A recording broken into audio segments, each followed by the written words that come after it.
एक जमाना था जब पैंट पर टैटू हुआ करते थे और शरीर कोरा हुआ करता था। आज पैंट कोरा है और शरीर पर टैटू है। एक जमाना था कि लैंडलाइन फोन हुआ करता था जो हम सबको यूनाइट करता था।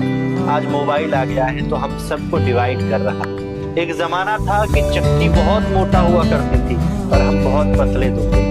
आज मिक्सी बहुत पतली हो गई और हम बहुत मोटे हो गए। एक जमाना था जब हम सारे दिन अखबार में घुसा रहा करते थे। आज अखबार घर के कोनों में पड़ा रहता है।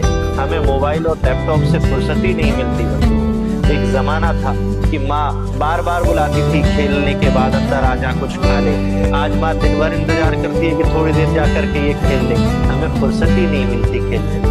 एक जमाना था कि जब हम किसी की मदद करते थे। आज तड़पते हुए व्यक्ति की हम वीडियो बनाते हैं, फोटो खींचते हैं, मदद नहीं करते और फिर हम कहते हैं कि हम परेशान क्यों।